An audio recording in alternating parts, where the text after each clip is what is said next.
Hi everyone, and we are back with another tutorial. So today I thought let us do something interesting, and I really wanted to try how to do decoupage on a ornament, which is a very curvy safe surface. So I have tried decoupage on boxes, I have tried decoupage on bottles, etc. However, I wanted to do it on an ornament.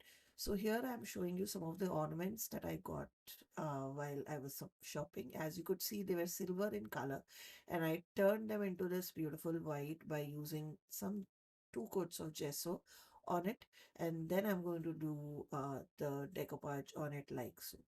So as always, the supplies that I'm using or talking about are always linked in the description of this video. So I have added two coats of CrafTangles gesso. I have let the ornament dry in between.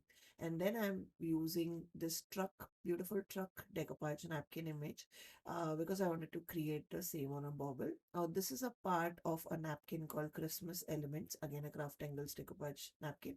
And what I do is I start off by applying the little bit of glue in the center of the ball, and then I applied a little bit, I stuck the truck on top of it.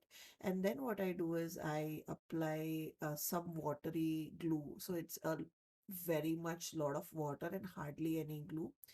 And then I am using my other brush. So this is the one which I use only to burnish the napkin onto the surfaces. So it is not used with any paints or anything. It's a very soft bristle brush. And I just push my napkin onto the surface. Okay. So I take it section by section. Now there is another way in which you can do decoupage on a curved surfaces, which will give you very less wrinkles, and that is by cutting your decoupage napkin and then sticking them.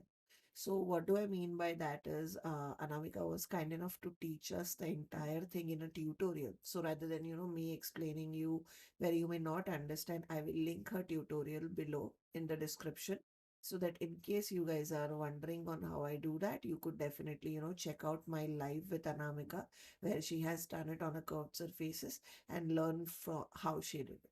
So here I was not, in my case of coming back to the my ornament, I was not too worried about having a lot of wrinkles because I knew that I was going to cover it with a lot of snowy effect, etc.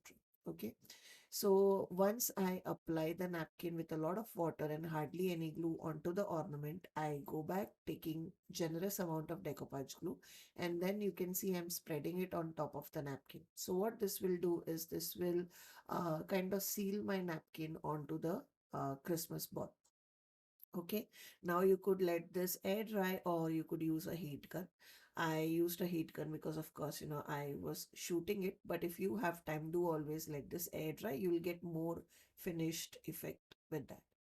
Now, once I had this thoroughly dry. Also, one more thing that you have to understand is Christmas ornament balls are plastic ones, the ones that I'm using. So I'm moving my heat gun very quickly. I'm not keeping my heat concentrated on one area because I don't want my ball to melt. Okay. So one thing to be careful of when you're working with plastic and such surfaces. Now what I'm doing is I have started creating that snowy effect. So for that I have taken CrafTangles white texture paste, and you can see the consistency, thickness, and the smoothness of it. So what I'm doing is I'm taking a little amount of it in my palette knife, plastic palette knife like so, and first I spread it wherever I want that snowy effect, and then I do a little bit of tapping motion with my palette, and that kind of gives me the snowy kind of a texture, which looks really cool. Now how the texture looks, it may be a bit zoomed out here for you, but don't worry, in the end I have a lot of pictures where you can see the whole zoomed in effect of the texture. And how my idea is to cover the road and cover like half of the truck's tires, so that it feels like it's wading through the snow. And then I added a little bit of it around the openings of the truck, so like where the door of the truck is, where the uh, front part of the truck is, where the roof of the truck is, or where it is taking the tree in, right, the back of the truck. So all those areas I'm adding the white texture paste, and also just to kind of make everything cohesive, since the back of the ornament is empty, I decided to add a little bit of snowy effect here and there in the back of the ornament just to make everything cohesive. Now again, since this is texture paste, it will take some amount of time to dry. So you could either let it air dry, or again, use a heat gun. I tried heat gun, but then I let it air dry because I had some time with me. Now, just to bring a little bit of same flat white color across the ornament, I saw that there were certain areas where the color was not completely blended from the napkin to the ornament.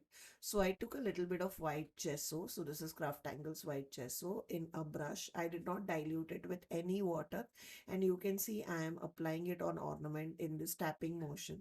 So what this does is it creates the texture and it also gives that white color.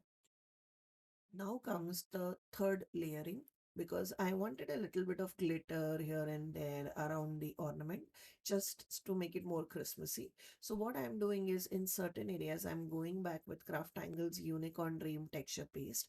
This may look white, but once it is dry, it has a lot of different variants of chunky rainbow glitters in it, which will add that whole glittery effect on my ornament, and it will feel like the snow is shining in certain areas. So that is why I take a little bit of it and I apply it in the certain areas. I don't apply it throughout because I don't want too much glitter, if you understand.